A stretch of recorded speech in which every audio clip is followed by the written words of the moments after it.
everybody. Welcome to Girl, Let's Agree to Disagree. We are your hosts. I'm Jessica Milagros. We got Braden White. We got Miss Kemi Fakunle. We got Hannah Chada. And we have our co-guest host, Mr. Rohan Kapoor. The Ro Show. Hello. Woo! It's the Veto King. The Thank you. Veto King, Mr. Ro Show. We are, oh my gosh. This is such a fun-packed episode. We have it recapped in the past week, so we're just going to give you a quick little recap of where we left off, where we're at now. First, make sure that you say hi in the comments. We want to recognize you as well. Look, Hannah said it. She's like, click, like, subscribe, click to receive these notifications, let you know when we're on. Typically, I think we're on every Thursday at 10 p.m. Eastern. If we're not, you can subscribe and we'll let you know when the next show is. We're so excited, y'all, today. Y'all. Wait, first of all, Miss Chada, can you please let us know what the views?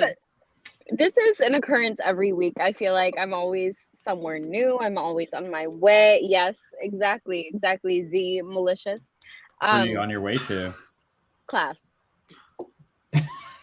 Unfortunately, Chada has a class like a little bit in a few, so she only gets to be with us for the first half, unfortunately, because we know we want to say all the things. So it's like, no, not in the Wait, do you have AirPods in? Oh, you do.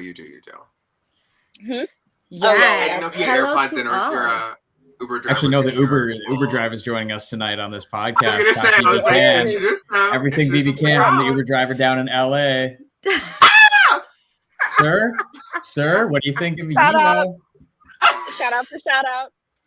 Yeah, everybody. Oh my gosh. Yes. We can ask him what he thinks of Big Brother Canada if he even watches. What did you think about The Blind Side? Do you like Kyle Moore? Let's go quickly. Which Kyle Moore? Yes. Did he probably one and asked. two. Take your pick. He said thing one or thing two. Which one? Heads or tails? Take your pick. Yes. Oh my gosh. Top. Y'all, we have, well, I don't even know where to start really, because to even start in the very beginning would feel like a crime, because the best thing happened pretty much at the very end of the show. So we can just talk about the end the entire time, because there was nothing to talk about at the beginning of the show, to be honest. Yeah.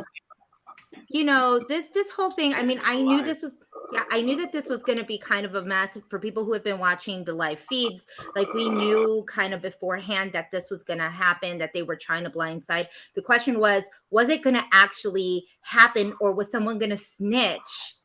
And to you all, did it seem like someone snitched? No. I think everyone was genuinely surprised. And by everyone, I mean, what's his name? The white guy's name with the tattoos? Gino. Gino. It's almost like he isn't there.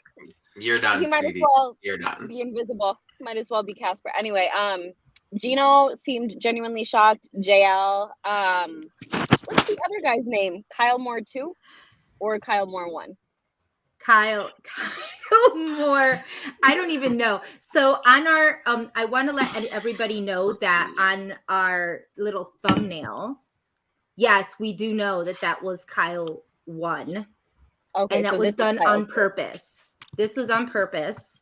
Obviously, It seems that maybe Braden and Rohan, you all can chime in here. Is your Kyle the better Kyle? Braden, why don't you take this one? You can feel down. Well, I mean, if we're going to talk about,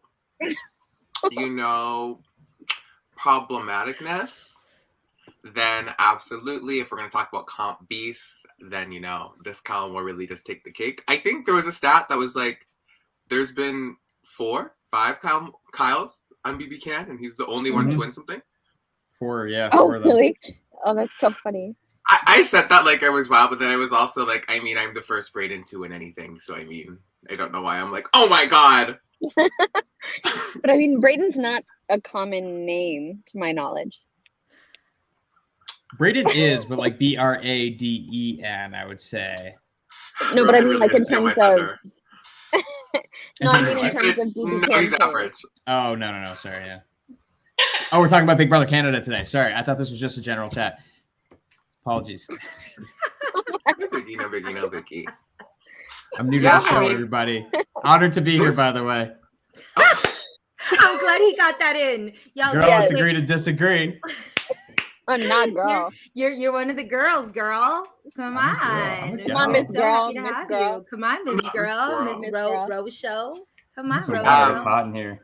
But no, I agree. I was also worried that someone was going to spill. I don't know how it was for you guys, but on our season, we were usually very transparent with people. Like, hey, babe, you're going, just so you know, like, enjoy your last night. Like, do whatever you need to do. If you need to go, say goodbye to the house or, do whatever you need to do to process leaving. Go for it. So I could see why Tanisha was like, I just want to tell Steph like 1 hour before. Just so she knows, she can come to terms with it. Even though it's only an hour, it's still technically a blindside. But I think it makes better TV when it's a complete blindside. Because I had the same issue with LaToya where I was like, I feel like I should just tell her. Like, I should just tell her. I feel bad. Like, if it was me, I would want someone to be like, hey, just so you know, like, if Lipton, you're going, I'm sorry. Nobody TV wants to be in aside. that position. Nobody wants to be in that position specific. I'm just surprised they kept it a secret because of the gap of the vote, right? Like it was 9-2. That means 9 people can't say a thing. So that's what's surprising to me. Like our blindside last season was 6-3, so it was a little bit more doable and believable. But the fact that 9 people were able to hold things in, I was like, that's pretty impressive. And also Marty voting the other way, I actually didn't expect that either. So Marty, oh my God. Can I just say, like, Marty is rising to well, he's not rising to the top of this, but that right there, him actually voting for Stephanie was just loved it. Yeah. It was so interesting that they really did. I mean, I feel like this episode, they really did give Kevin like a mastermind edit where they're like, oh, he's manipulating the whole house, whatever Kevin wants, Kevin gets. And I was like, I'm pretty sure that I think the rest of the house were the ones that were like, we're keeping Josh. But if you don't want to, that's fine. But just know that if you don't, we're coming for you. And instead that it was like, Kevin mastermind, head throbbing, However, I do feel like Kevin is a bit of a dark horse. I definitely think he's one to watch. I think he's going to make it far. If Josh makes it through next week, then I also see him making it far. I have to check into campus, so I will be right back. But yes, the look of surprise on Gino, JL, and Kyle's face, priceless. Okay, see you guys soon. I do wonder though. We only think... get snippets of her. She's going to be there. She comes and goes, y'all. Do you guys think that Marty is going to own up to voting the other way? Or do you think he's going to blame someone? I mean, there's no choice. Like, who is he going to there's really no one to blame. I mean, like, I think Kyle's like number one is Gino at this point. So he's not going to, Gino's not going to go to him and lie. Obviously, Gino's HOH too. So, I mean, sorry if we get to that again. But, I mean, with who's the other vote? Jace, obviously, she's the one that voted for Steph to stay too. I mean, it's really hard to pin it on somebody else, I think, in this case. But I think he just got really, really unlucky in this situation. I honestly, you take shots, sometimes you miss.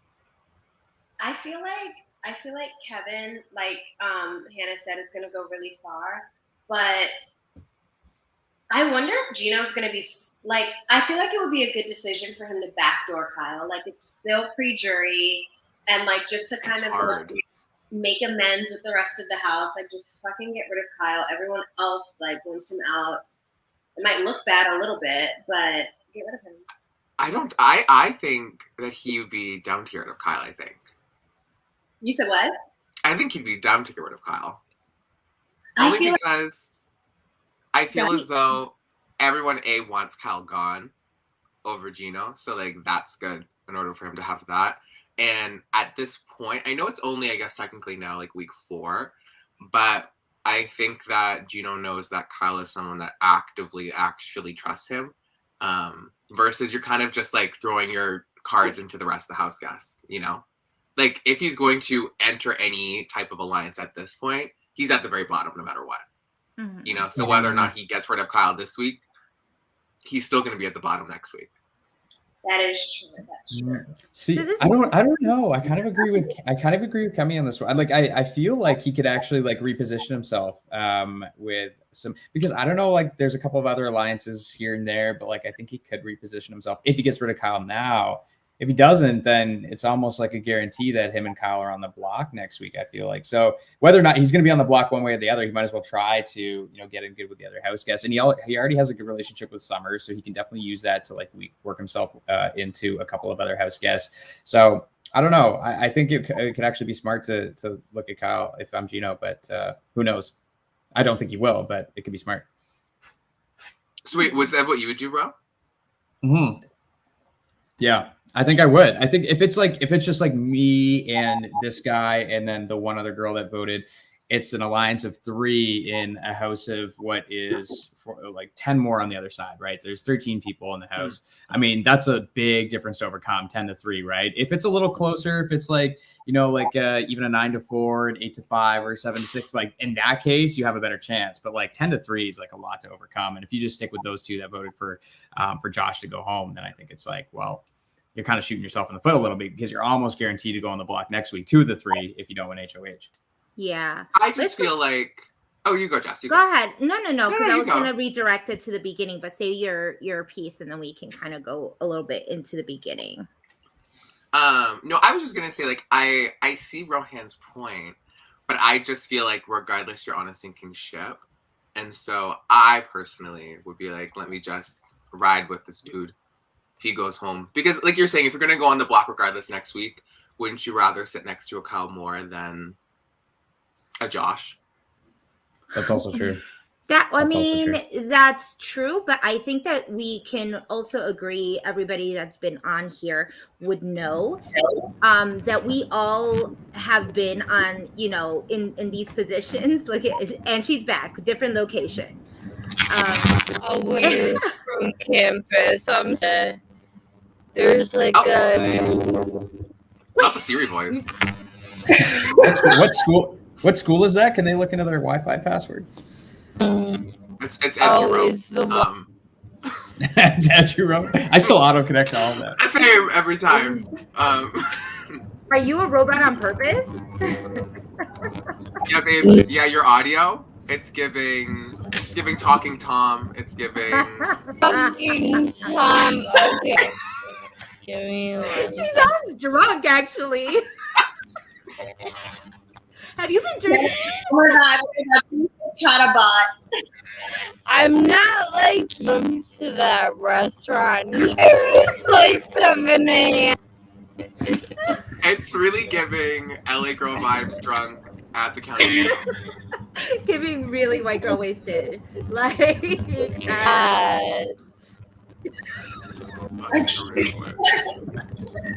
Yo. Oh my God. I am so this is what's yes, we agree. The saboteur took over Hannah, where she'll come out and come back in, I'm sure. Maybe we'll see how she.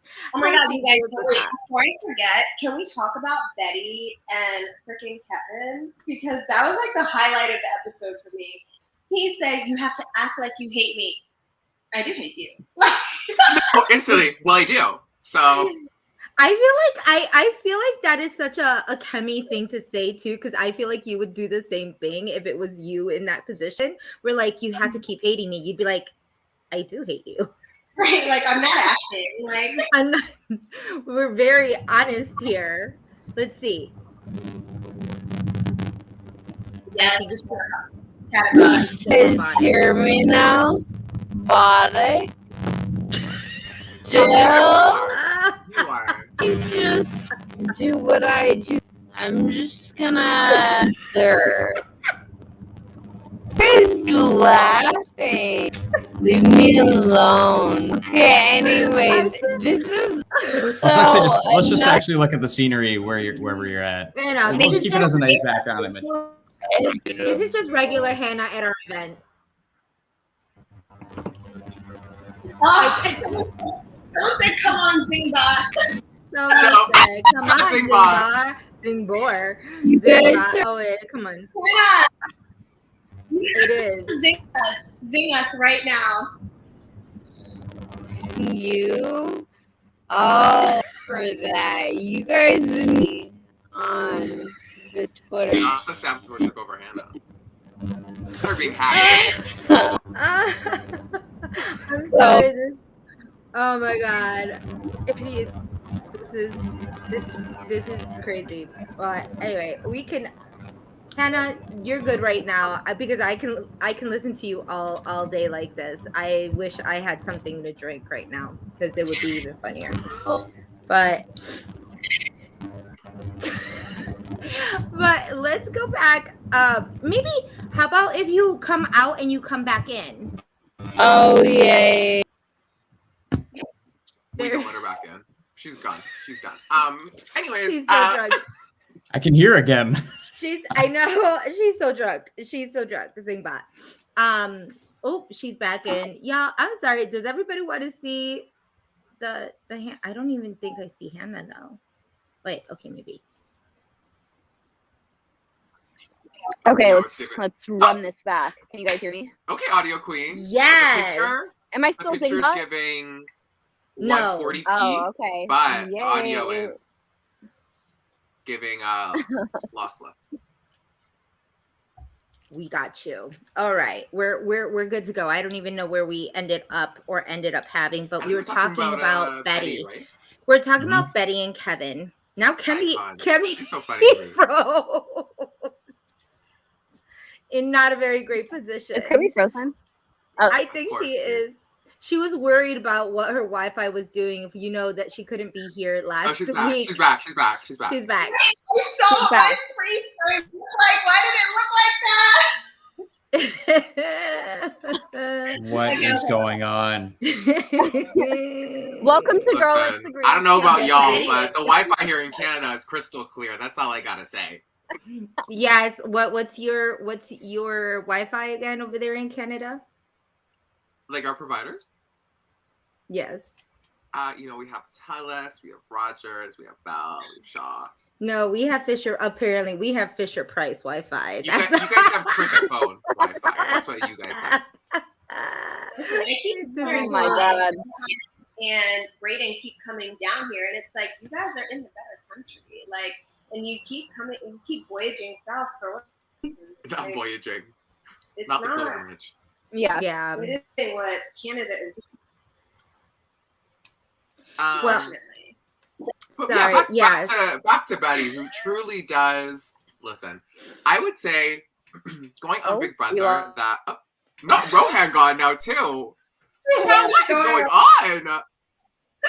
This is what happens. This is what happens to us, y'all. Like you did this on purpose, didn't you, Ro? I just wanted to be part of the game.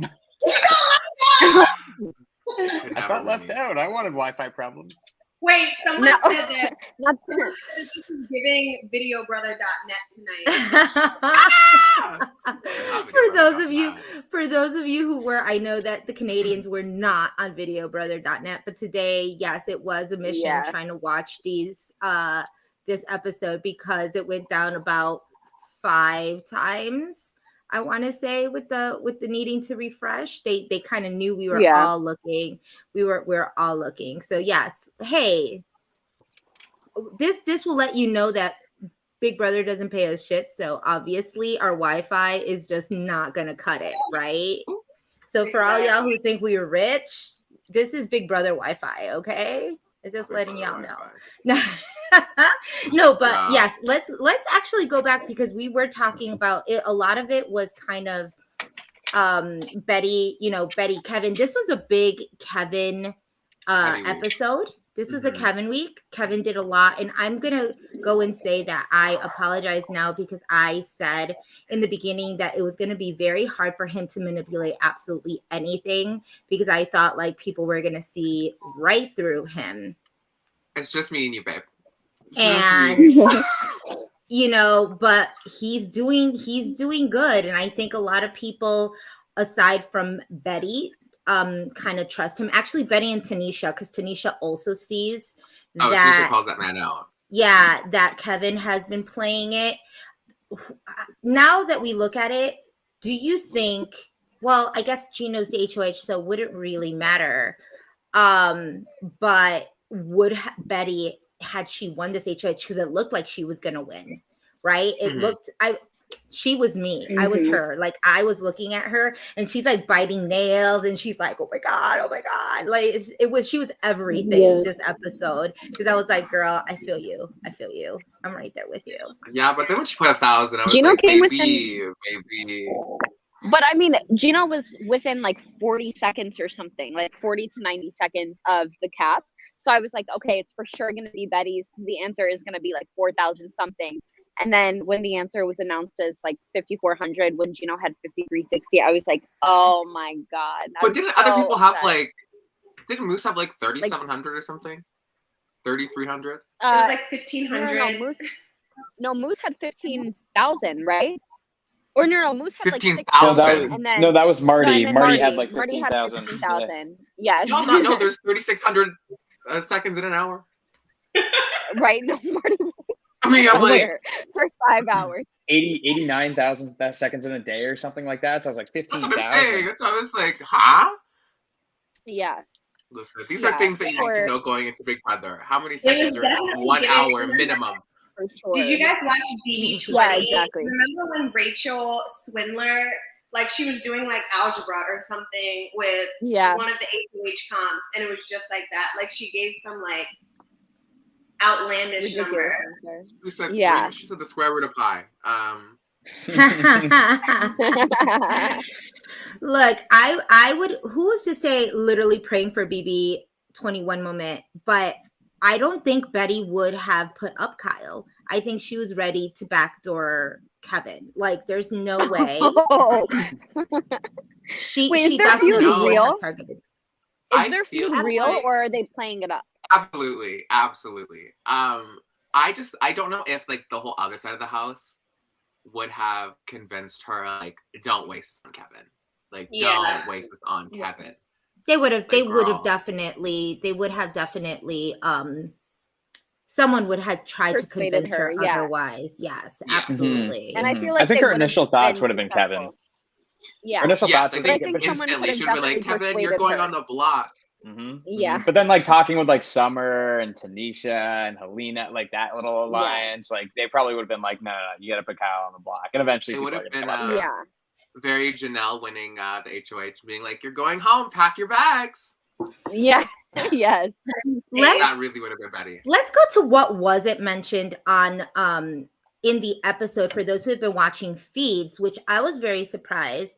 They didn't show enough of Herman and the way he was trying to scheme. Like, obviously, we've seen a whole bunch of these alliances. I can't even name all of them. Kyle, they mentioned one in today's episode. The Village Voice. The Village Voice sounds like a newspaper. Probably maybe it's going to be his new podcast. I think maybe his new BB podcast. Village Voice once a week. Honestly, he probably was thinking about marketing. The rebrand. Yeah. Not the rebrand. You know, this podcast has one listener a week, and it's Gino. Oh my God. No, she didn't. Hannah forgot she was live. Hannah forgot she was live. Like, Brayden just wanted to peace out. He peaced out after that one. He's like, Brayden's gonna watch something. So forget for that no we reason. have viewers. I really just be thinking that I'm talking to my friends. Wait, that's the whole point, right? It's kind of the whole point. I feel left out. I missed it. Say it again. She just I don't know. It doesn't get that many views, and that if you were to get any, it would be from a particular person in the house. Well, so here's the thing, right? So we see, let's just kind of sum up the whole week, right? We see Kyle in a position of like absolute HOH-itis, superpower, wants to be known as the most iconic player of Big Brother. I'm sure that he's going to have like his tail between his legs this in the next couple days, just trying to stay low and try to figure it out.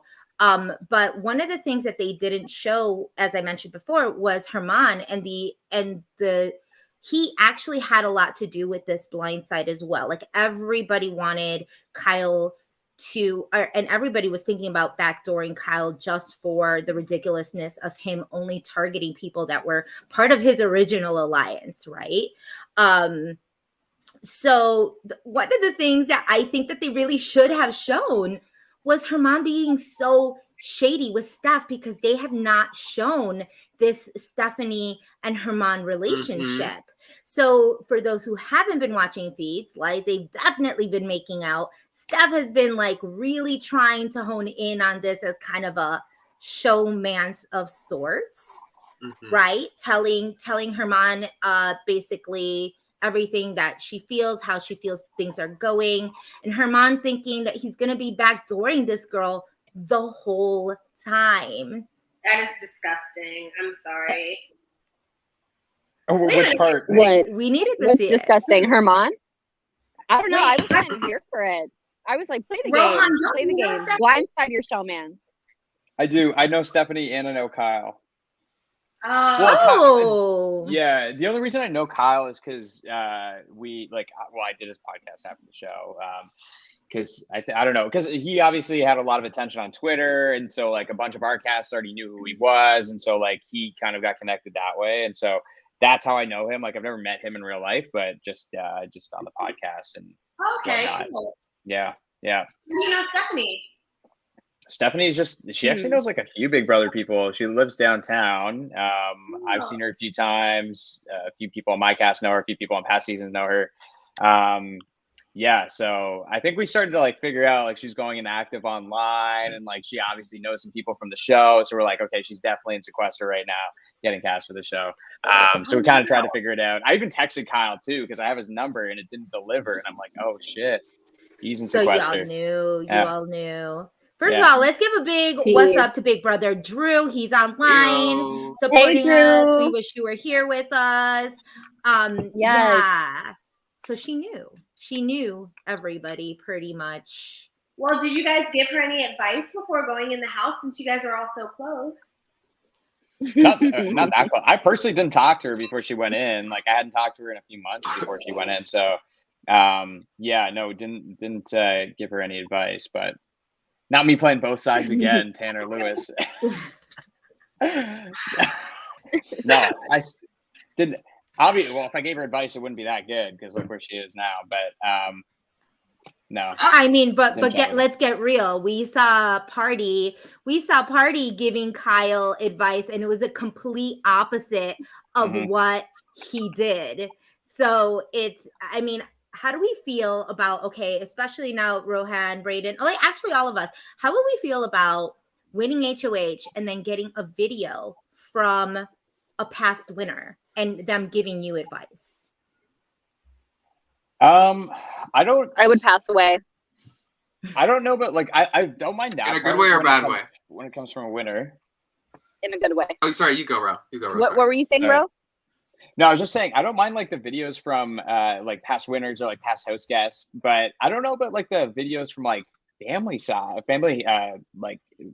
relationships, because like people can like talk before the show potentially and be like, hey, I'm going to make like a sign if something's going on, or if your alliance is maybe going to turn on you at some point in your future, I'm going to like, do this on my cheek or something like that. And so it's like, there are ways to kind of get around that. And so I've never really been a fan of like the family involvement in the show, like whether they're there in person or video, but like if it's from like a past house guest or something like that, where it's like going to be very hard to get around that, then I think it's fine.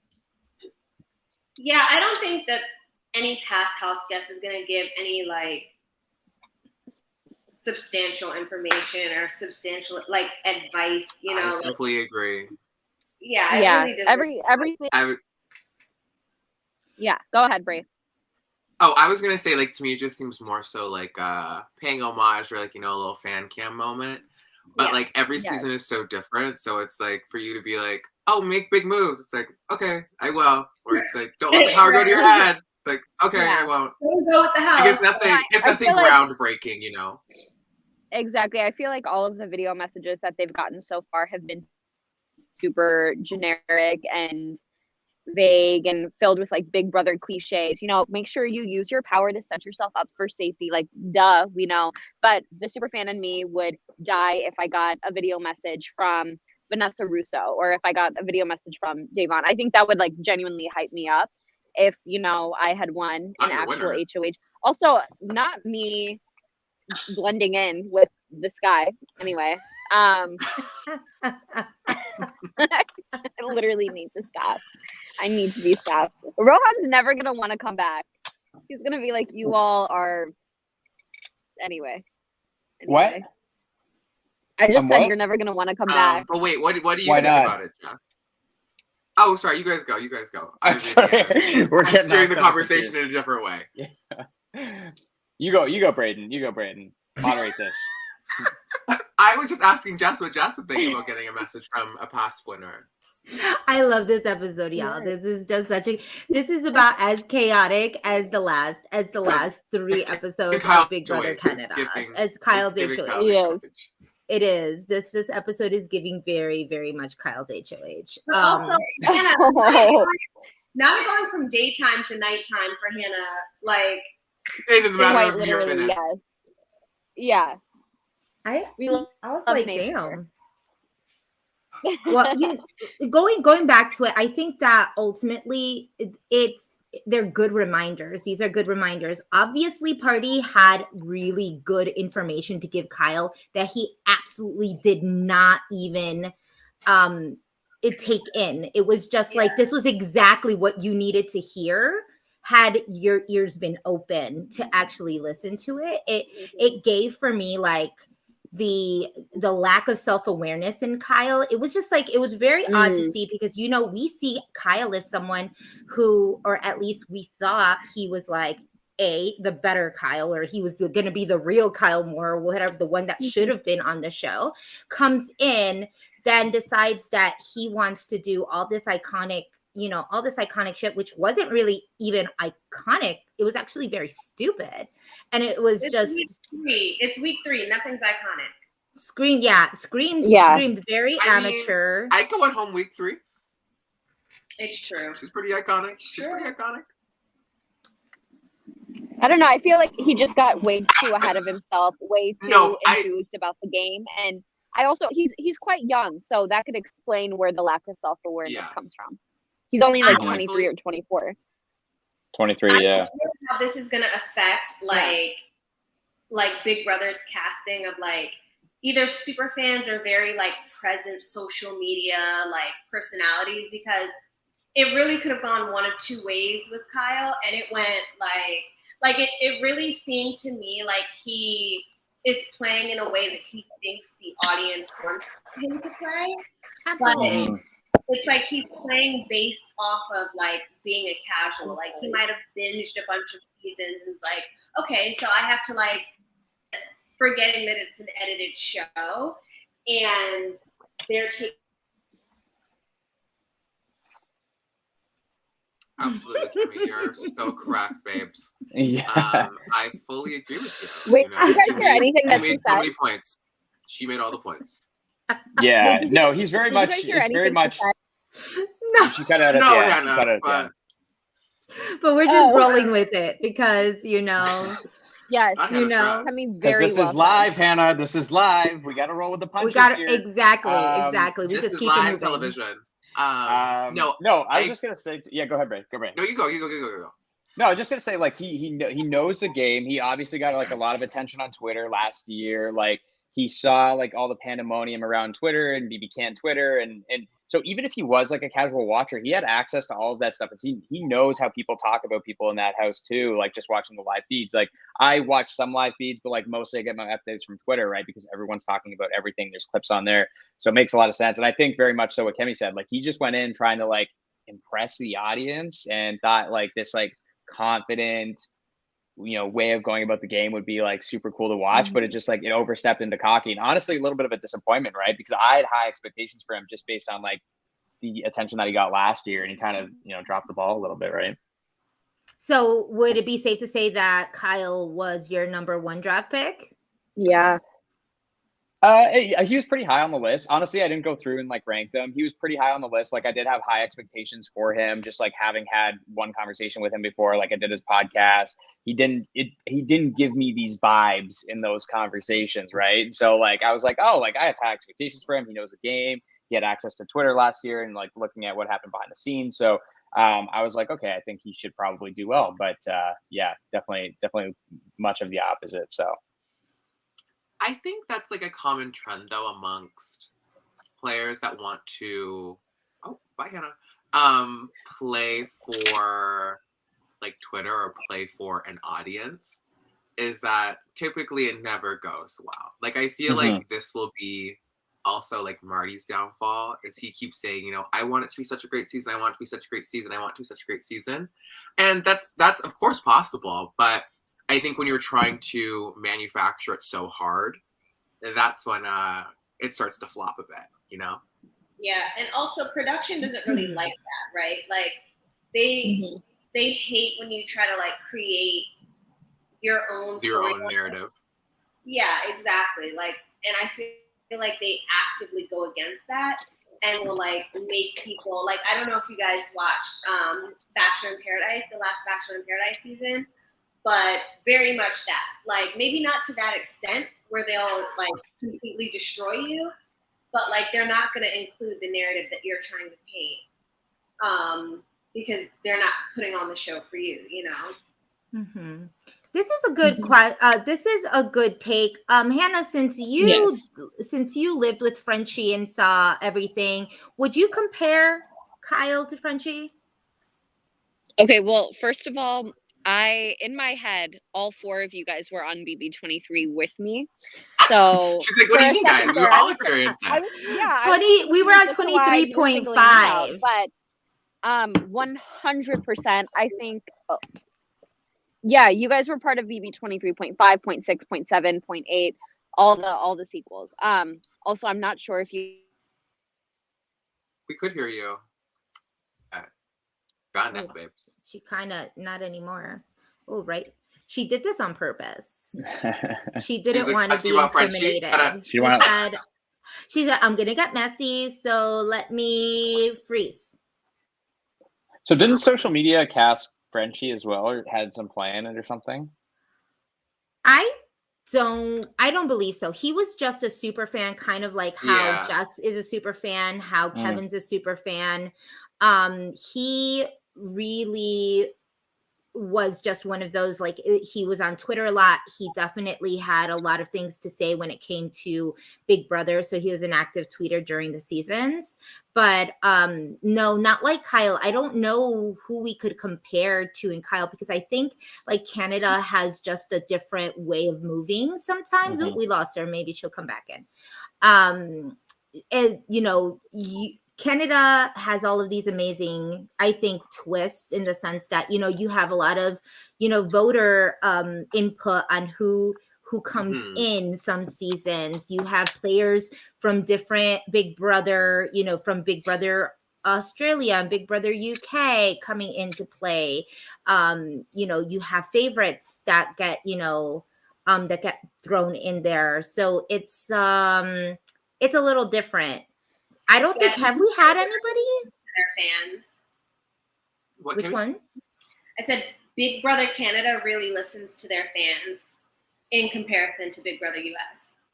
Yeah. So there, and I think that, look, regardless of whether Kyle was a good person to put in, I mean, he gave us a very memorable third week, right? And it was just like, it was their idea is to just bring them in and it do what it do, right? So if you flop or if you're loved, either way, it's good feeds for them, right? It's good. I was gonna say, I think that's like a big part of it is like, I think people forget that it is a TV show and that a lot of it is just like what will make good TV. Like, yes, you know, was Frenchie's Funhouse like the best thing to live through? I'm sure not. But did it make great TV for them or great feeds? Absolutely. Do you know what I mean? And I think same thing with Kyle, where everyone was eating up the feeds this week. Yeah. Really quickly, guys, I do have to go to class, so I just wanted to pop back on and say bye. But yes, Kyle and Frenchie are very much the same, twins from different countries, because I think Frenchie went into the game again wanting to put on a show for the fans, for BB Twitter, and he very much let that drive his game, whereas he wasn't really thinking about his own longevity in the game. So I think Kyle kind of has the same mentality given his background with BB Twitter. And then Frenchie also ran a pretty popular BB Twitter account before going into the house. So I think it's interesting how their backgrounds parallel each other in that sense, but then their styles of gameplay also parallel each other in the house. Maybe that's a lesson for the casting team to probably pull more of that because it's entertaining for the fans. But yeah, I just have one question for you guys. Do you think, before I go, do you think that Gino can be persuaded to target Kyle in order to save face with the rest of the house? Because Gino, I'm not sure if there's that much going on up there besides tattoo ink. So I feel remembered like all those numbers, baby girl. Well, yes, the tattoo ink.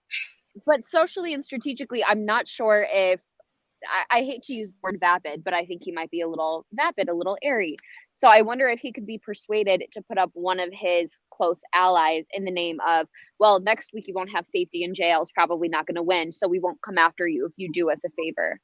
But I mean, if he was smart, he would realize that he should keep Kyle around since Kyle's a number for him. And he's still going to be on the bottom of their totem pole, regardless of whether, he does a favor for them or not. So what do you guys think? I think he's sorry, go ahead. Oh, you go, Kemi. I think he's very much a guy's guy. Like, I think he will end up not putting up Kyle at all, but not because it's like this, like, strategic, like, intricate, like, well thought out plan. I think it's like, this is my bro, so I'm not putting him up. Mm-hmm. Period. Okay. Like, I don't think much thought. I think, honestly, Gino was cast as a pretty face. Like, I'm not trying to be rude or anything. Like, I think Gino was very much cast as a pretty face, not for his potential strategic prowess. Yeah.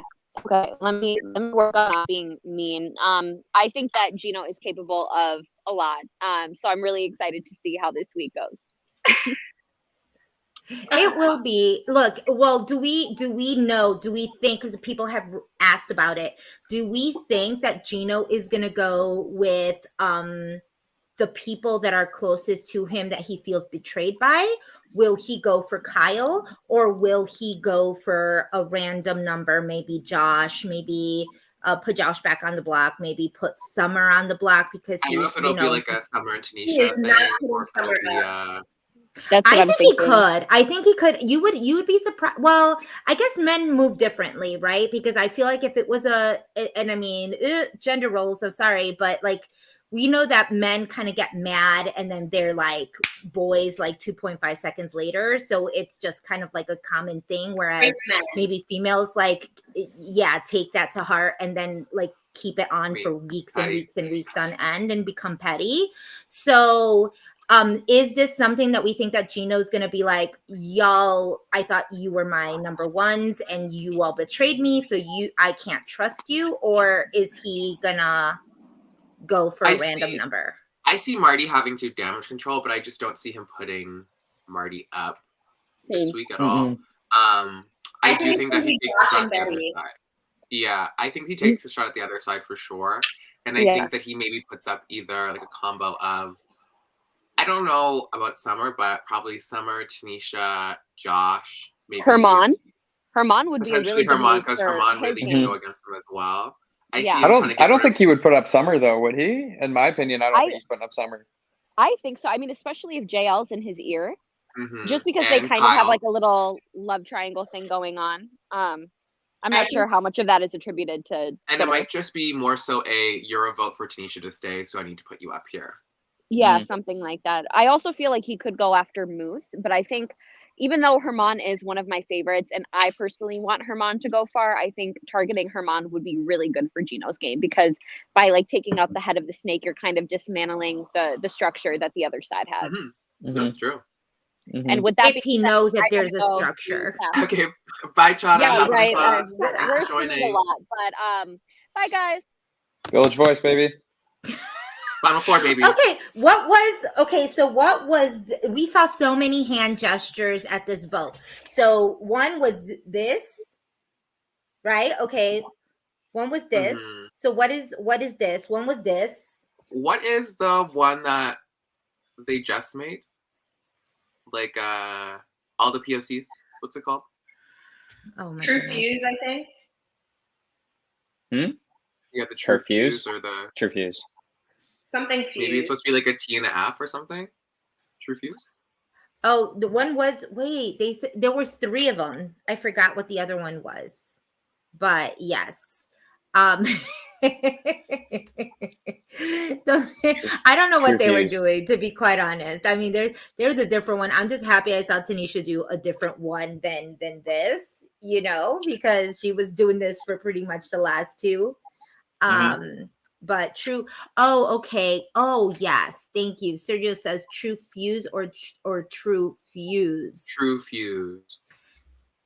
Yeah, in your season, did you have as many? Well, I know this. Y'all had a lot of alliances back and forth. On season 9? Yes. How? Yeah, I was in my rat game era. Yeah, everybody. I guess everybody is in that sense, because I'm the type of person where it's like my alliance is my alliance. I'm kind of like a Tanisha in that way, where I was like, okay, like I want to be. I didn't know that one going home meant that the whole alliance was completely, done with. Although in this case, Kyle actually took people from his alliance to put up. So I would definitely be like, that's done. That's done. Oh, same. It's giving BBCAN 9 week 5. But we move. I have to ask questions though.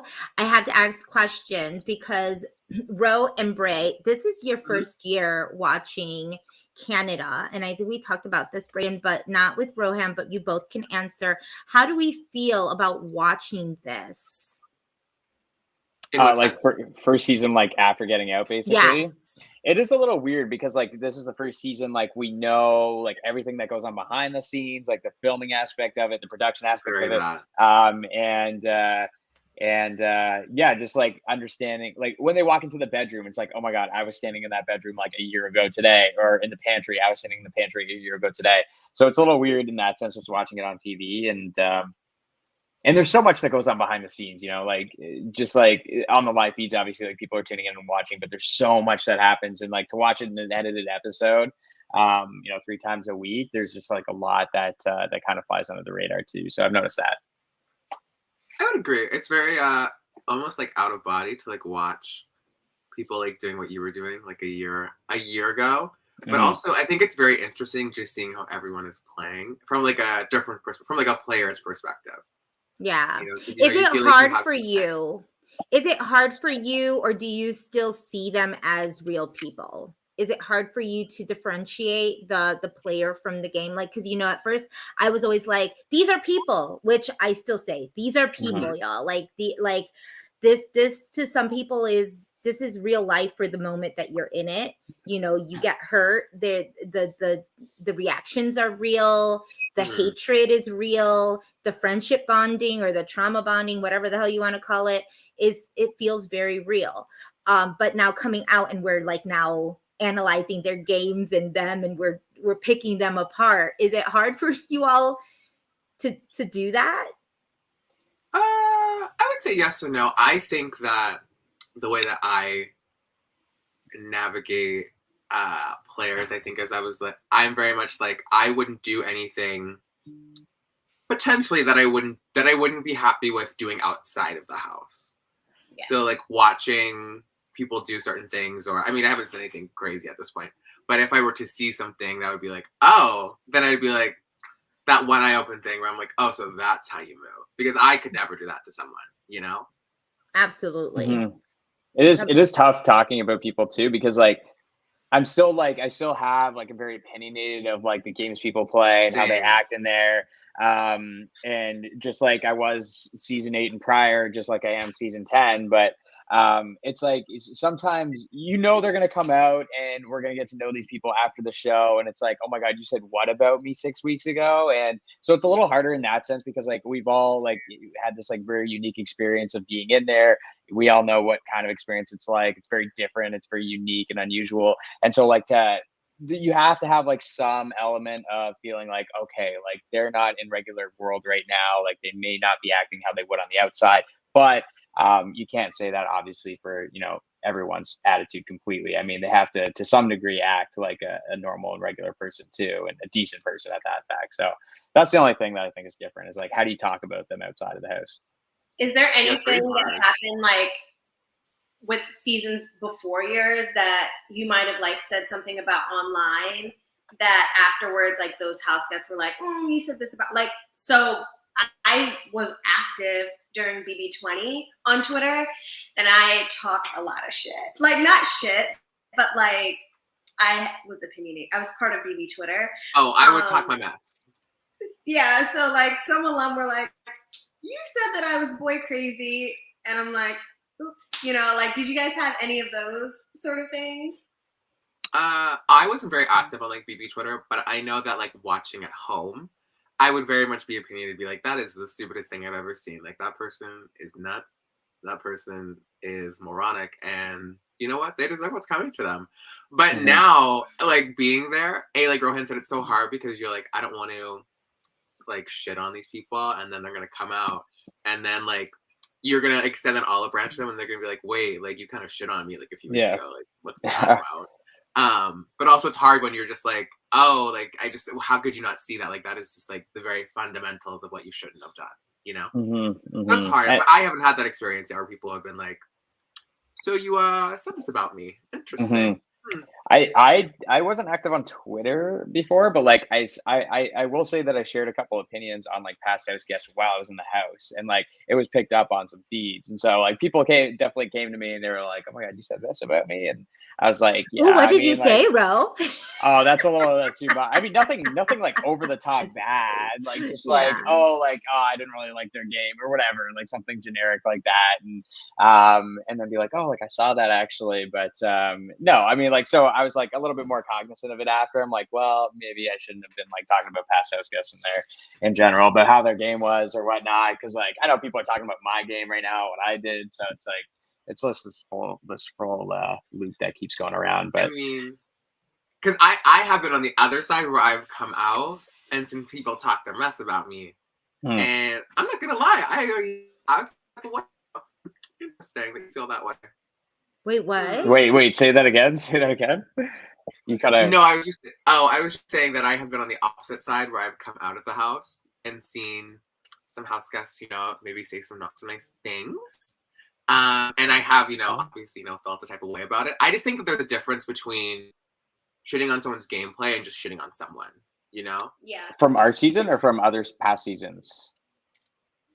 For people talking about my gameplay from other seasons, or I mean both, babe. Both. Oh, okay.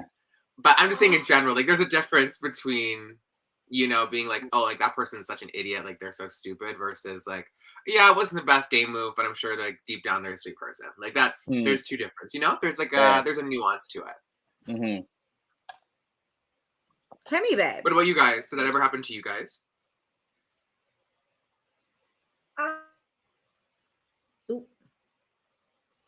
She's having some She's back. Okay. That's never happened to me now, but I mean, BB21, I was not really on the show, et cetera, et cetera. So, I mean, yes, of course. And I think that, in the next few years, it calms down. Then people, as more game players play the game, they and even people that watch the show end up getting almost like that big brother brain where they forget what other people, how other people played, and then they become kind of like the targets or the worst big brother player in history or whatever the case is, so like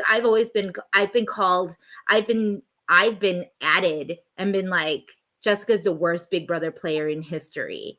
And it's like, really? Have you watched all 20 at that point? Have you watched all 21 seasons of this show? Like, and Canada, like I would be the worst player in history, and then come from now after you see 22, and them not doing a big game moves in 23, that people are like, oh my god, Jessica's HOH, the best HOH ever, can't wait for another bold move Jazz like HOH. that, and it's like, which one is it, babe? Which one is it? So yeah, I think that it always happens for me. It does it. I'm trying to be very, very nice in some cases with all of these, with all of these people. Jessica loves to get in Twitter fights. Let me just say that. If someone talks about Jessica on Twitter, she will respond. Me, I like to act like people don't exist. Like I live in a bubble. You don't exist in my world. Jess is very like, let me search my name with the hashtag and see which bitches are talking shit. I don't search hashtags. I get added. I literally get added. And I think Moses said it, and he said people were mad at me mainly because I didn't trust Nicole Anthony to the degree which they thought that she was down for me, but it was never really like that. And I think people who went really hard after me on 21 saw her on 22 and then started standing me. So it was kind of like, because they kind of saw how she moved outside of the 21 realm and moved into her own on 22 with these all-stars. And so it was just, that's kind of how they saw, oh, we see what you saw now. It was just kind of like, it wasn't that I love Nicole Anthony. I think she's a great person, but like as a player, like there wasn't it, when you don't trust somebody, you don't trust somebody. And we've all seen it, maybe even on this season and on 23 and on other seasons, even when I saw you two, like there were alliances that I wanted to see that people they just couldn't get it together. Right? They just couldn't be friends. They didn't have the energy. They didn't have this. But there's a lot of Twitter people that are like, I stand this person, and because this player doesn't get along with this person, I automatically don't like that house guest because I stand this person. A very Azah and Hannah type of situation. Hannah stands versus Azah stands. There were Jessica, stands versus Nicole Anthony stands. Kemi stands versus the whole house. Like it was like everybody was like, you just had those moments, So I try not to be one of those people. I like to kind of see everybody as is and kind of meet them outside. But like Brayden says, like you kind of sleep with one eye open.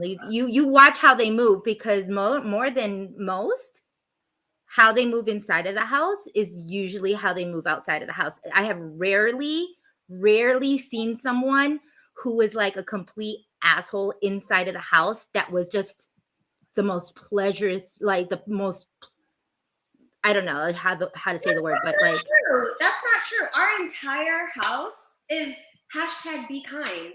What do you mean? Be kind. Spread kindness. Spread love.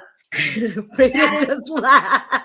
Anything that you saw during Jess's season that was nasty or anything like that, it's very much you didn't see the whole picture because the 24-hour feeds only show you this much. They only showed this much, and it was completely taken out of context. But out of the house, love and light.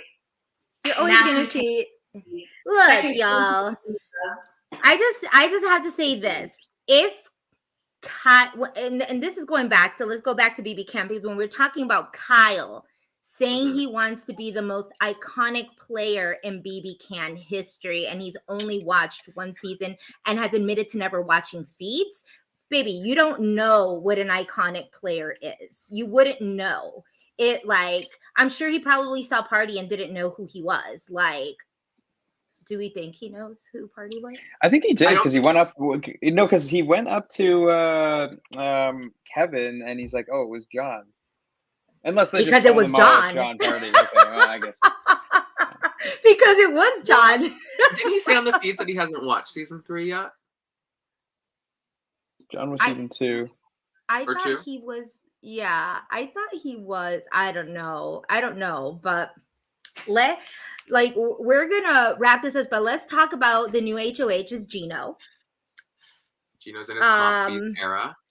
in his Comp Beast era. I know Hannah had said a few things about Gino kind of being vapid and like not having too much up here because he's kind of brawn versus brains type of situation. Do we think that he's going to play this HOH intelligently? I don't know if he is he just won the memory comp. He didn't win a physical comp for a quote unquote, physical comp beast. Yeah, but memory doesn't necessarily mean that he's gonna make the smartest decisions in the game. Because like you can have a good memory, but not necessarily be good at a game like this. And just like with physical competitions, you could be a physical beast and win like a big physical competition and still not make the right game. So I think it's the same thing, honestly. Like if the competition was a little bit more intuitive than just memorizing if something was higher or lower, then maybe. But yeah, I don't know. I think he's going to get influenced a lot. We haven't seen him very much on the edited episodes in terms of DRs or strategic conversations or anything of that matter. I basically just like don't even know what his voice sounds like at this point. So we're going to see a lot more of him at this week in these episodes. But I mean, he's got Kyle, he's got Marty. Marty's going to have to explain himself to him with his vote. I think Marty might even try to swing him to the other side, if I'm being honest. Like Marty's already clear that he's voted in the 9-2 crowd. So he could actually put in a few words with Gino and say like, hey, look, you want to come over to the good guys and see if that works. But who knows? I think it's criminal that we don't get beads immediately after a blindside like that. Like it's ridiculous. Like I want to see the out. Like the drama, because they're not going to include not this Frozen. Not the way. She's gonna hate the fact that she's getting frozen like this. Screenshot. Ro, you do it because that's not. Should I tweet that later? She'll kill you. She will kill you unless you want to die. That's a meme. If you want to die. Oh. Okay. I do think that it would be, I think, a bad choice for Gino to get rid of Kyle. I would say that, I mean, I feel like I'm coming across as I can't do this I can't do this. I'm just removing her. I really am coming across as a Gino fanatic, but I would say that until this week, I would say that Gino was. Oh no, Kemi. I'm sorry. I think Ro screenshot your face. He might blackmail you later. He better not. It's gonna be a new meme on Twitter. I'm gonna tell Biden to close the borders because if I see that surface on Twitter, oh no. Not everyone. It's over for me, eh? It's over today. Oh, I have it, so I can use it whenever I need to. Anyway, go ahead, Bray. I was just saying that I think it would be dumb for Gino to get rid of Kyle. And I mean, I don't know if memory serves me 100% correct, but I would say that until this week, Gino was positioned very well in the house, was he not? He was. So, I mean, he does have some strategic chops. I don't think that he really is just this big airhead that just navigates the house, by fluke. But I mean, it is hard when he'll have 9 people in his ear telling him that he should, backdoor Kyle. Maybe even JC, who knows, who's going to tell him to backdoor Kyle. I just think that looking at it, he's kind of, damned if he does, damned if he doesn't. And to me, personally, I would be like, you know what? I've been riding with Kyle. Let me just ride with Kyle. He's safe this week. Sorry, guys. Like, I'm not putting him up. Now, Marty, since Marty wanted to play games, that's a different story. Kevin, Herman, I thought we were in an All Boys Alliance.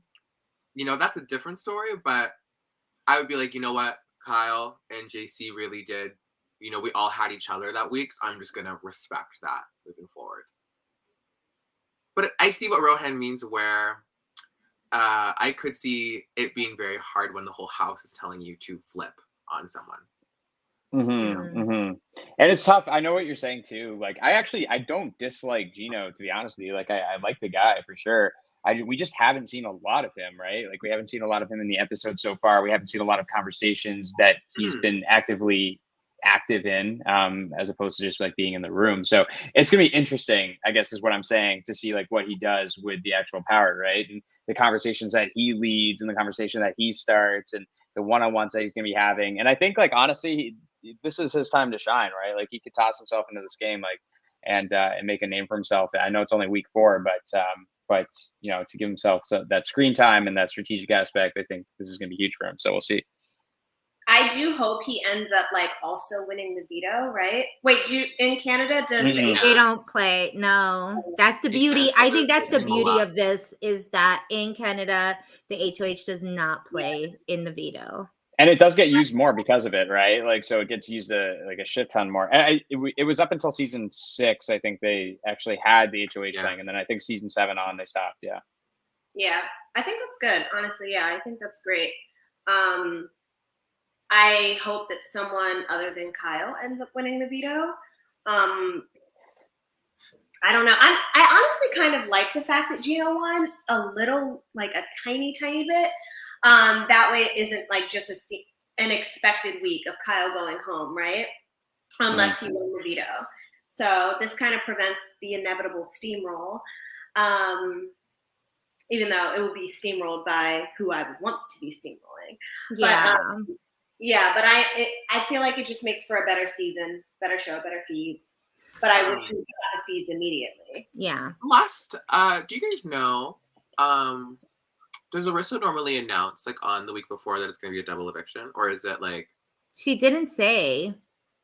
But she normally does, right? Like the week before. She'll normally say it up until she'll say it up until like the Thursday episode normally. Like, okay. I don't know, maybe on like the Monday or the Wednesday episode, she'll be like, "Get ready, it's a double eviction." Yeah. And then everyone knows. Yeah.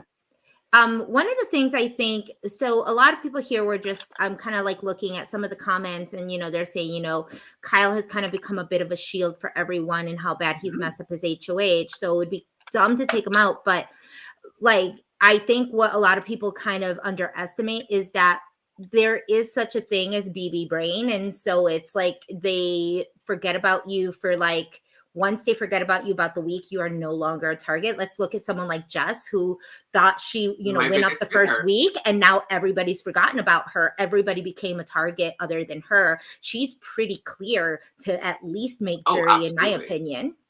That was my biggest fear with Josh, and that's why I pushed so hard during the Rohan flip, because I was like, listen, if Josh survives this week, that's 2 weeks that he's been a big target that he stayed. I was like, he's going to make it to jury, and he'll make it to the end, because you guys just are like, oh, it's fine. We'll get rid of him at another time.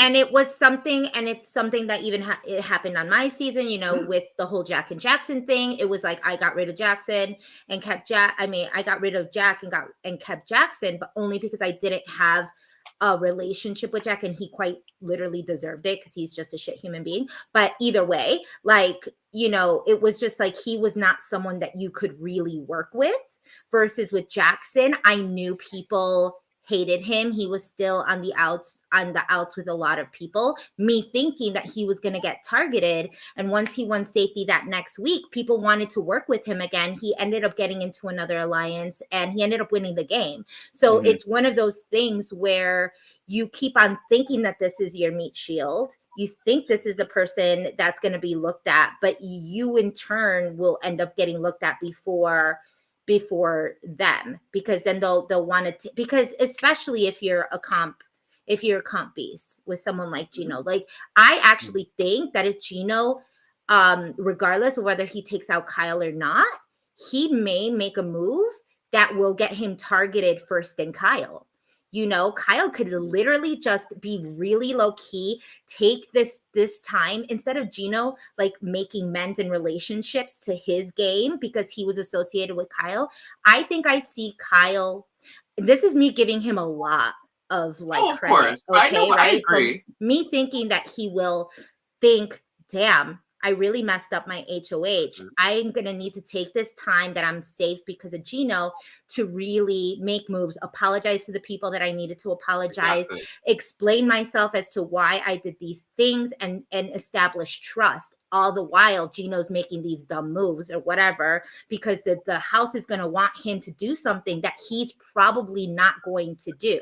That's if Gino doesn't go along with the house. What I think would make sense for Gino is to appease the house and at least put Kyle on there, you know, even give him the option to win, you know, to win the veto, or maybe put him as a backdoor option or whatever he is. Because at this point, Kyle's not going to be, I mean, it's going to be a number in a vote, but what does it matter if everybody else who's in the house is going to target you for not putting Kyle up? You become enemy number one and Kyle stays in the house, you know, because I think it depends. It goes either way.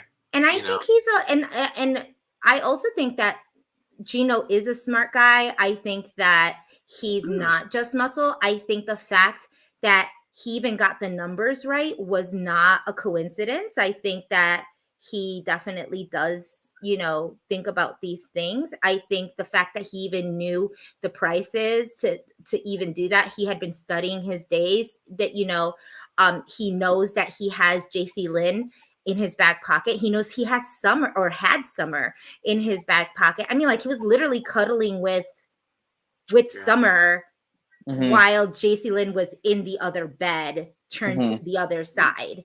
You know, like, he knows that he's working his like, he knows what he's working with. I forgot also, sorry to interrupt, I forgot also he got so close with the number of seconds for the competition. Like, he's so close with that. Like, so he you know what, he does have a good mind on him. I think maybe he's just, like, you know, playing it cool. Sorry to interrupt, Jess. Go ahead. No, you didn't interrupt at all. That's exactly what I was, you know, trying to say.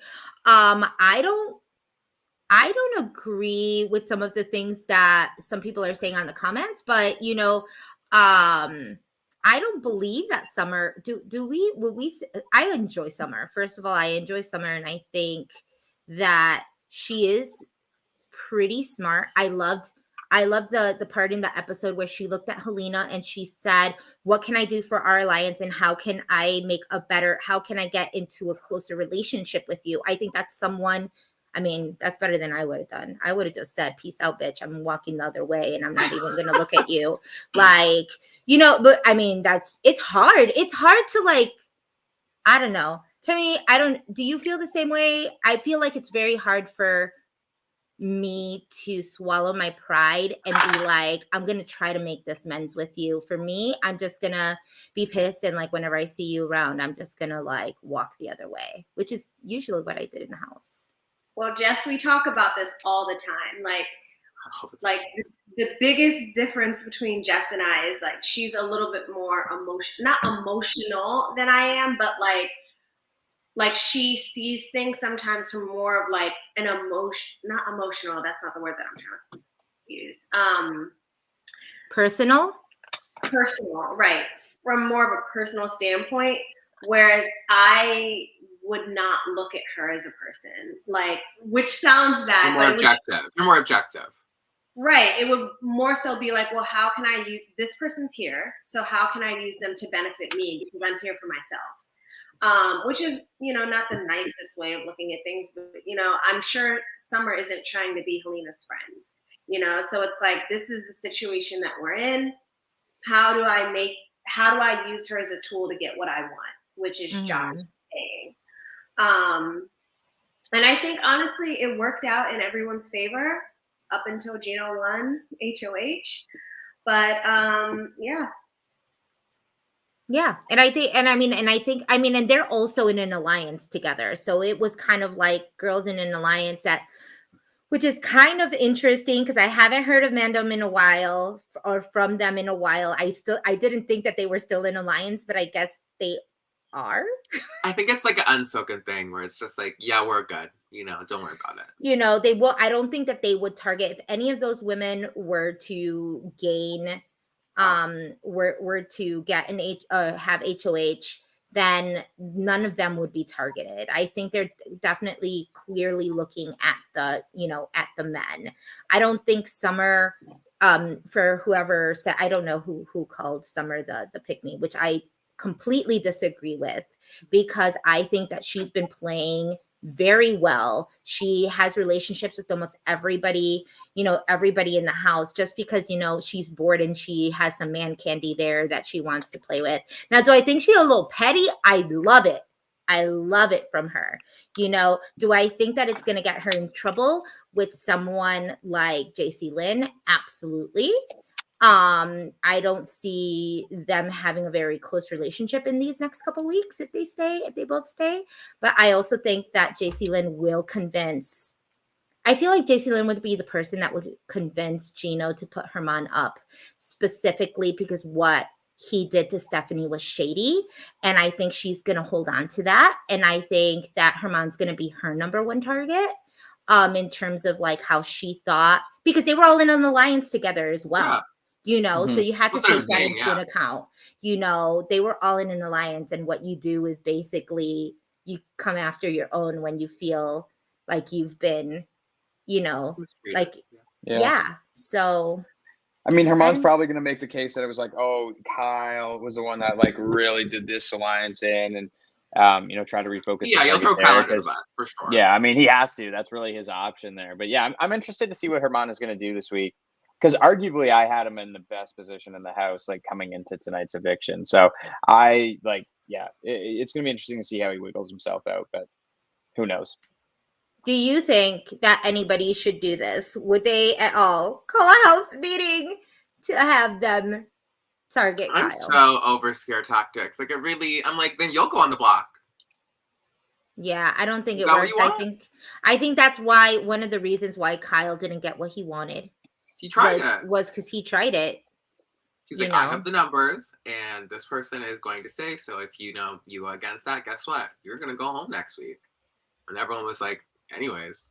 Someone just said, just join. Jess, do you have an issue with Helena? Like, where did you get that from? We haven't even talked about Helena, have we? We haven't even talked about Helena. Not our idea. No, actually, I don't. I actually think that she's also playing a very great game. I liked the edit that she was given today. It was very aware of where she's at, like, that she's in the middle, that she's going to have to kind of pick a side, although everybody picked the same side. So I guess she's kind of back in the middle again. Because I think that's what the thing was, right? They thought that she was going to be. What was that? I love him being directed at Jess. Like, I know. I'm like, why me? Like, what did I say? I was like, Mia, why are you saying that I have an issue with Helena? Why would I have an issue with her? No, absolutely not. I think that that Helena, actually, she's one of my favorite people right now, aside from Summer, in terms of how she's playing. I like Tanisha, but Tanisha's a little emotional in ways, and I think that that's Nothing. Go ahead. Yeah, I think that like Tanisha, it's like, I mean, she would have been not liked by many, many, many, many, many people had she done what she wanted to do, which was give Stephanie the heads up that she was getting backdoored. Could you imagine? She would have been iconic for ruining the blind side. Not the backdoor, but the blind side. A beautiful blind side too. Like, shout out to production for getting everyone's faces into in the shot. Like, I just don't know. How do you not know at 9-2? Like, at least with like ours, it was 6-3, so it was like, oh, it could have went either way, But yeah. I was like 9-2. I was like, babe. As soon as I would have heard 9-2, I'd been like, well, damn, you got me. Well, that's just like. Then we have Arissa. We have Arissa being messy. Josh, you're safe. Like, okay, Arissa. Oh, I knew she was gonna do that too. Because do they ever do that in the US? They never do the safe thing, right? It's just always you're evicted. Sometimes they do. But yeah, no, Arissa, I knew she was gonna do that. She has to do that on Blindside too. Did she do that with Latoya and Kiefer? I think she did do it to Kiefer. And Kiefer she did. Like, yeah, that's right. Yeah, even though he already knew, he was like obviously trying to play it out. But like, yeah, I mean, you got to like do it all the way to the very end, and then pan to the HOH and be like, But I gotta watch it back tomorrow. I want to watch the facial expressions again. Just who I would be right? I hear Jorge said that everybody's so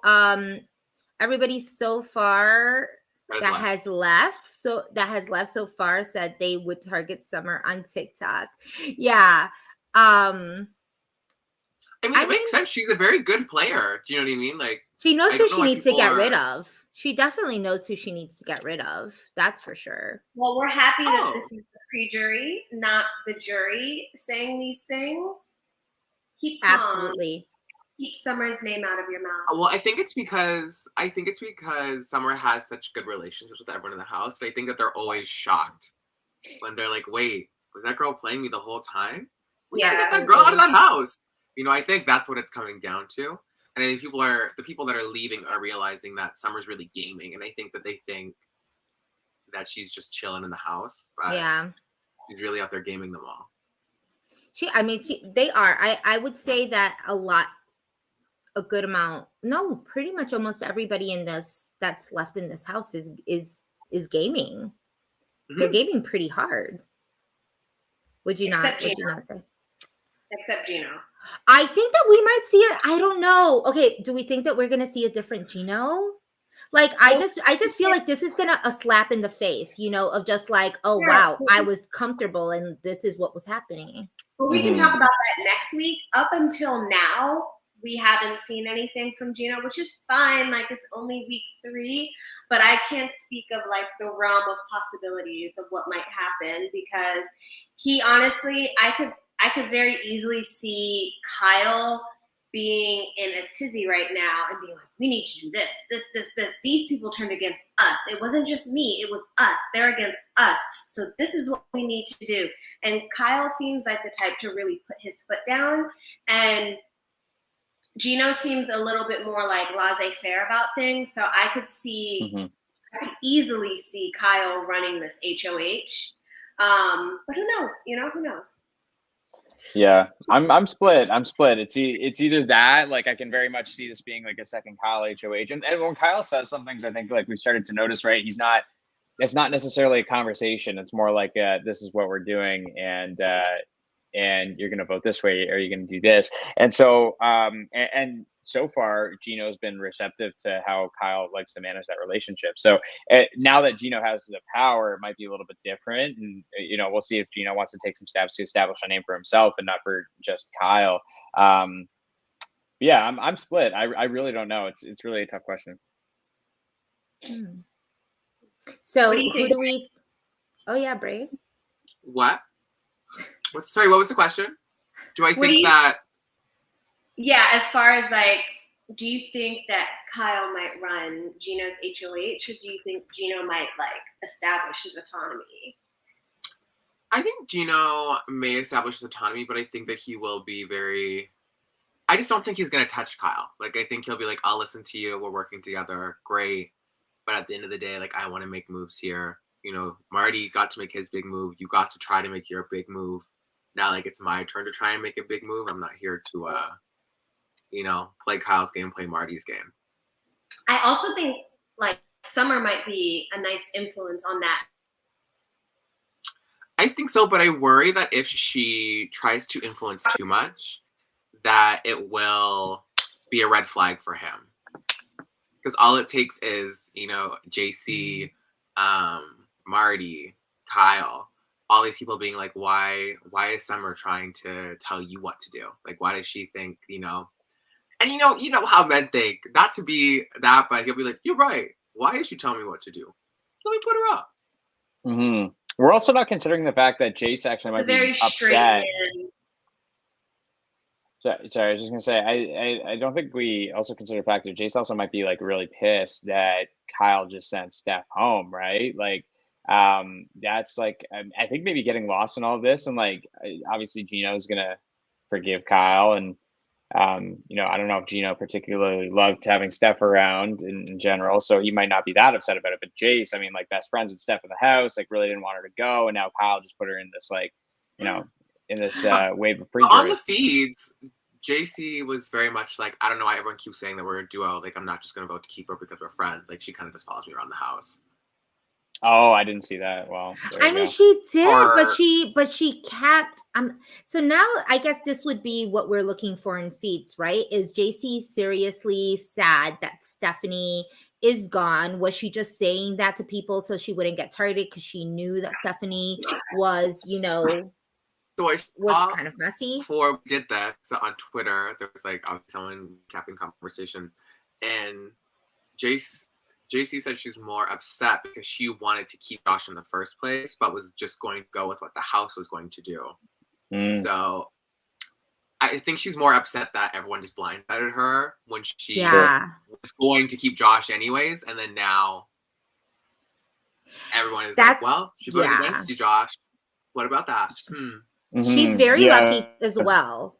She's one that was very lucky that Gino won HOH because it gives her a moment to also kind of calm down her emotions and try to create these relationships again with the other people, because it does suck to be on the other side of a blind side and be like, why the hell didn't anybody tell me this? And I know my position in the house is that nobody's telling me what's going on, right? And so she's kind of feeling that way too. Like she's probably that's a good point, Rohan, that she could be very upset with Kyle, maybe even at herself for like doing Kyle's bidding. Maybe she will talk to Gino and be like, this is not the guy that we want, you know, in the house. Let's if we really want to do this, let's try to solidify some other solid things so that we're safe next week, and target Kyle so that he's under. Like, I mean, I know a lot of people said that, you know, maybe Herman, and it looks like Marty. We'll see. They still have a couple of days. Someone was saying that apparently before the eviction, he said that if he were to win, he was going to nominate Tanisha and Moose. That's what Gina said? Yeah, apparently before like he won, and like earlier today or yesterday. I think that would align with what I've seen so far. I really don't think Summer's going to hit the block, but like that's just my opinion. I know you guys think she might touch it, but yeah, I think like Moose and Tanisha would probably be along the lines of what I think Gina would do. So, and we haven't talked a lot about Moose too, but I mean, he came back from the dead there and really just like put it to Kyle, which I love to see. Just like, you know, you get put on the block, it's your own alliance member, and then you win the veto. Like there's nothing better. It was the check for me. It really was. Oh, the check. Yeah. How do you feel about this, Ro? Yeah. Them calling Moose a veto king when he only has one veto under his belt. How do you want to address that? I mean, look, I hope he hits my record. You know, it's a tie for a record. Like, I don't know if the king title can be placed yet. Maybe at 3, we'll see. But well, I don't know. He could do some damage, and it's interesting because I think like there's been 10 different competitions and 10 different winners at this point. So we haven't seen anyone win 2 competitions yet this season, if I'm not mistaken. Yeah, nobody's won it more than once. I don't think we can even have a comp beast yet that we're going to label right now, because we got 13 house guests left, 10 different competition winners. I mean, I guess technically Moose has won the most because he won part 1 of the HOH, right? On night 1. And yeah, but like he didn't get, like that's still Herman's competition, right? It was still like, comp. Yeah. Herman chose a door. Yeah. You're telling me that he randomly chose a door. True. You can't be telling me that's his comp. Who's mad? Who's mad that Josh didn't get to open a door and win some money? Because I felt like I needed that for him. Yes, absolutely. I was shocked, especially because it's St. Patrick's Day. I was like, oh, they're going to be like, hey, Josh, time for you to win gold. Like, open a door. See? That's what they need, y'all, in production. That needed to happen. That needed to happen. But also, you know, they can't be giving out up to $5,000 every week. Listen, Wendy's, we've seen a lot of Wendy's, so I think they can afford to give out a little bit more cash. True that. I think so. Well, I mean, I think for the most part, I think we covered everything. So who do we think going around? Who do we think Gino is going to put up? Guesses? And those, let us know in the chat what you think or who you think is going to be put up. Let's start with Brayden. I do think that Tanisha will touch the block, unfortunately. Who is next to her, though, I think could be a various combination. Like, he could, I don't know how close he is with Jess. He could pop them up there. He could put Betty. Betty's like a safe option at this point for people to put up. He could put Moose. Or he could just do a Moose Josh 2.0. I think something that would be shocking, I think, would be if he put Kyle up. But I think that it'll either be probably like a Tanisha Moose or like a Josh Moose in my mind. Maybe Herman. Depends on how he wants to play. I don't know if he wants to backdoor someone. So who are the two nominees, Bray? All of them. Okay, I will say that it is probably going to be a combo of Josh, Moose, and Tanisha. Between those three, I think. But who knows? What do you think, Ro? What about you, Ro? Yeah, I think Tanisha's inevitable. I think she touches the block at some point.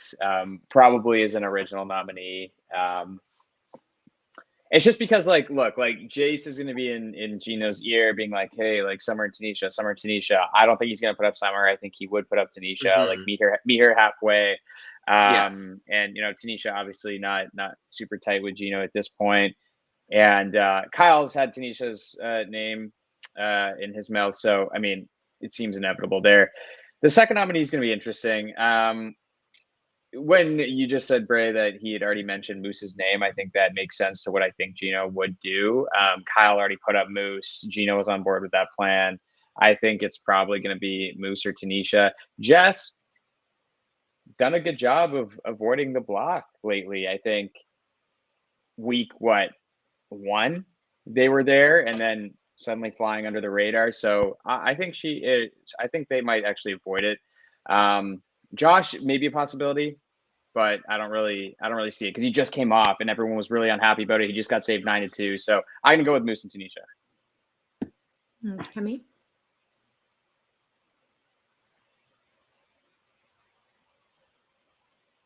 She's behind. Not her on East Coast time. Oh, Am we I can't hear frozen? you. Oh, you're back. You're back now. Okay. I think it's going to be a combination of like Josh, Moose, Betty, because Ooh. Betty has already touched the block, and like I don't think he's working with her, is he? No. That's why I don't know if he Right. pops up like a Betty, just like an easy option, and then it's like, oh, if someone comes down, I will backdoor them, like very no Right. blood, like why get so super bloody if I can just put up a pawn that everyone's okay with going up. Right. And I think that someone who's already been on the block is like much less blood on your hands than someone like Tanisha, who you might not be working with, but like if she doesn't end up going home, then it's like we have Betty who voted like on the other side than me, and then we also have Tanisha still here, and it's like, yeah, the whole house like pretty much didn't vote. He voted in the he was on the wrong side of the vote of the entire house. But I feel like Betty, since she's already touched the block, it's just easier to put someone up who's already been up. But I think target-wise, it would definitely be like Moose or Josh. Am I frozen? No, you're fine. Nope. I just think it'll be very interesting what the house would choose if it was Tanisha and Josh on the block. I think they If sent they were Tanisha. You think? You don't think Summer riles for Tanisha to stay? I don't know. I don't think Josh touches the block as an original nominee just because he just got saved by a vote of 9-2, right? And one of them is HOH right now that voted for Steph to stay. And it looks like he's got a whole lot of support in the house, right? So I don't know if he's going to want to touch him, but I mean, that's just my opinion. Who knows? No, I'm just saying, like, I just don't know who would go. I don't think it's very dead set that Tanisha automatically goes home sitting next to Josh. No, definitely not automatic. Definitely not automatic. What do you think, Jess? Who do you think goes up?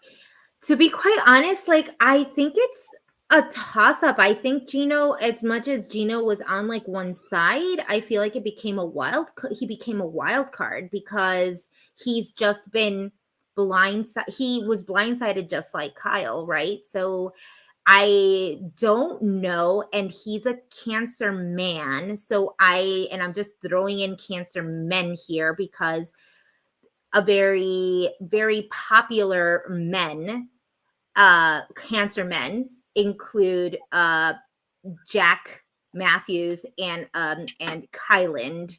So these are men that are very unpredictable and that are can be very emotional and could take things very personally. So I'm thinking that he might go after someone who has completely broken his trust. So that might just be a Marty.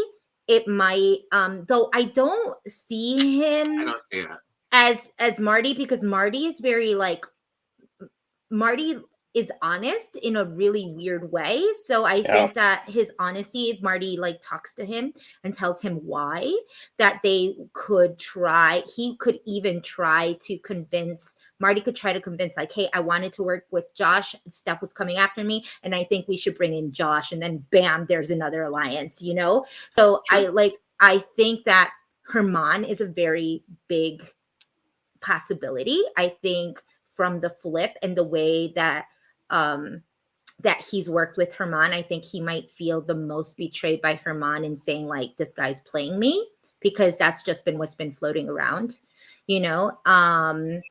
And him knowing that. I know. Sorry, I had to say Cancer men. It's just the thing. Wait, bro, what are you? I'm a Pisces. I just had my birthday last week. Oh, happy belated birthday. Thank you. I was waiting to say it so I could get a happy birthday wish. Not waiting. Everybody say happy birthday to Rohan in the chats. Happy birthday. I think it'll be very interesting as to what happens, because I think about what happened last year with me and Ro, where, you know, all these people voted against Kiefer, but Kiefer still protected them because he was like, I'm not going to go against my alliance. So I don't know if that also holds true this week, where he's like, you know what, let me just stay true. You know, we can work through this. Realistically, we're all we have. The whole house is against us. So let's just try to take a shot at the other side. Yeah. Because I definitely would have thought, me and Ro both thought like, oh, there's no way he goes back to, you know, his alliance after they voted him out. So sweet. But crazier things have happened. Someone says maybe T and Jazz. I can see I'm delayed over here, so I don't even know what's showing up and what isn't. We kind of hear you. We hear you. But yeah. Am I saying I think it's probably Herman and T? It might be a Herman and Jess. I don't know if he would want to put T up, and like depending on how he feels about Summer. Like I just feel like it's been a situation. It's been a constant reiterated message that apparently T is coming for you. You know, like I don't think he's heard anyone else say, "Oh, like this person's coming for you," besides everyone being like, "Oh yeah, Tanisha's coming for you." So I think he falls back on that, where he's like, you know what, you did say you were coming for me. I'm just gonna put you up. If you take yourself down, great, but that's just where my head's at right now. Maybe a backdoor Herman then. I could see that, honestly. I could see. That's why I don't know if he puts up Moose if he really wants him out, because everyone has been like, oh, he's 1-1 veto now. You know, if you want to get rid of him, you have to backdoor him. That's the only way to get rid of him. Yeah, it seems like that's kind of the only way you could get rid of a target for y'all. That part is backdooring them. So, Kemi, is there anything else that you wanted to say?